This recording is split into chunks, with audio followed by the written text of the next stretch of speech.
শয়তান আল্লাহরে বলল, মাবুদ এত জান্নাত বানিয়ে কি লাভ, আপনার একটা বান্দারও জান্নাতে ঢুকাতে পারবেন না। আমারে বানিয়েছেন জাহান্নামী, আমি আমার সর্বোচ্চ চেষ্টা দিয়ে আপনার সবগুলা বান্দারে জামাতে জাহান্নামে নিয়ে একসাথে ঢুকবো। পারলে জাহান্নাম আরো কয়েকটা বাড়িয়ে বানান। আল্লাহ বললেন, কেন কেন? শয়তান বলে, লা আকুদান্না লাহুম সিরাতাকাল মুস্তাকিম। আপনার বান্দা জামাতে নামাজ পড়তে যেতে চাইবে, ওখান থেকে ঢোকার ওয়াসওয়াসা দিয়ে আমি গানের কনসার্টে নিয়ে যাব। তাফসীর মাহফিলে কোরআন শুনতে যেতে চাইবে, ধোঁকা দিয়ে আমি মদের আড্ডাখানায় নিয়ে যাব।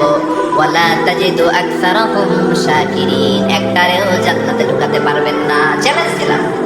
আল্লাহ বলল, শয়তান তুই আমারে চ্যালেঞ্জ দেস? আমি তো সব রাজার বড় রাজা, মহারাজা। আমার সাথে তো কেউ চ্যালেঞ্জ দিয়ে টিকতে পারে না। চিল্লা এখন ঠিক কিনা?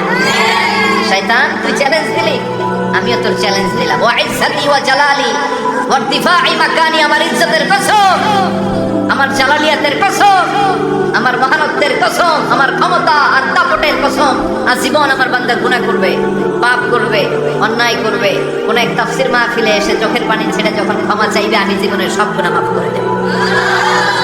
আমি আমার বান্দার জীবনের সব গুনাহ মাফ করে দিয়ে জান্নাতে ঢুকায় দেব। তখন তুই কি করবি?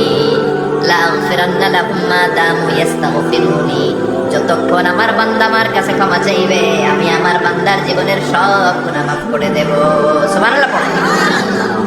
এজন্য রব্বুল আলামিন বলেন, ইয়া আইয়ুহাল্লাযীনা আমানু তুবু ইলাল্লাহি তাওবাতান নাসুহা। তওবার মতো তওবা করো।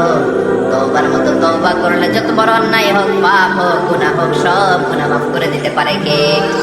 সাইয়েদনা আদম আলাইহিস সালাম ভুল করলেন, শত শত বছর কাঁদলেন।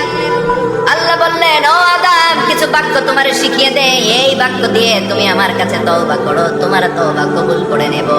সাইয়েদনা আদম বললেন, রব্বানা, পড়েন, রব্বানা যালামনা আনফুসানা ওয়া ইল্লাম তাগফির লানা ওয়া তারহামনা লানাকুনান্না মিনাল খাসিরিন। ও আল্লাহ, আমি জুলুম করেছি নফসের উপর, ভুল করেছি, অন্যায় করেছি, অপরাধ করেছি। আপনি যদি ক্ষমা না করেন, আমি শেষ হয়ে যাব। লানাকুনান্না মিনাল খাসিরিন, আমি ক্ষতিগ্রস্তদের মধ্যে শামিল হয়ে যাব। ঠিক কি না? এই আয়াত দিয়ে, এই দোয়া দিয়ে যখন সাইয়েদনা আদম তাওবা করলেন, মুহূর্তেই তাওবা কবুল করে নিয়েছে কে? আমরাও যদি পাপ করি, অন্যায় করি, আমাদেরও পাপগুলো মোচন করার একজন আছে না নাই? তিনি গাফিরিদ যামব, কাবিলিত তাওব। ওনার কাজই হচ্ছে গুনাহ মাফ করা। শয়তানের কাজ ওয়াসওয়াসা দেওয়া, আমাদের কাজ পাপ করা, ওনার কাজ মাফ করা। আল্লাহ ডেকে বলে, গোলাম, তোরা যদি পাপ না করতি আর বারবার মাফ না চাইতি, তাহলে তোদেরকে ধ্বংস করে দিয়ে জমিনের বুকে এমন একটা জাতি আমি বানাতাম যারা পাপ করতো আর মাফ চাইতো, আর আমি মাফ করতাম। সুবহানাল্লাহ পড়ো। মাফ করতে আল্লাহর বড্ড ভাল লাগে, চোখের পানি দেখতে আল্লাহর বড্ড ভাল লাগে, কায়মনোবাক্যে কেউ দোয়া করছে, দৃশ্য দেখতে আল্লাহর ভালো লাগে। চিল্লায় বলেন সুবহানাল্লাহ। এজন্য পাপ আমাদের যত বড় হোক, আমাদের জন্য মাফ আছে না নাই? দুইটা সময়ে তাওবা কবুল হয় না। এক নাম্বার হলো বাদাল গারগারা, মালাকুল মউতকে দেখে ফেলেছেন, রূহ ধরে টান দিবে, তখন তাওবা করলে কবুল হবে।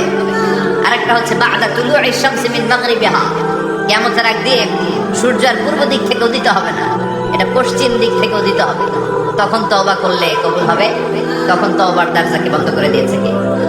এজন্য আমরা যে কোনো পাপই করি না কেন, পাপ হয়েই যেতে পারে, আশা হারানোর কারণ নাই। Never lose hope, never give up. মুমিন কখনো আশা হারায় না, মুমিন কখনো নিরাশ হয় না। মুমিনের আশা ভরসা একটা সত্তার উপরে। চিৎকার করে বলতে হবে, তিনি কে? এজন্য পাপ হওয়ার সাথে সাথে আমরা তওবা করব কার কাছে? বিশ্বনবী বললেন, কিছু কিছু কাজ আছে, এগুলো হয়ে যাওয়ার পরে দেরি করা যায় না। এক নম্বরে নামাজের ওয়াক্ত হলে দেরি করা যায় না। ঠিক কিনা? সালাতে কায়েম করো, সালাতে কায়েম করো, হবে সম্মানিত তুমি, হবে জান্নাতে তুমি, হবে সম্মানিত তুমি, হবে জান্নাতে তুমি। দিবে কাল হাসরে শীতল ছায়া আরশে আজিম।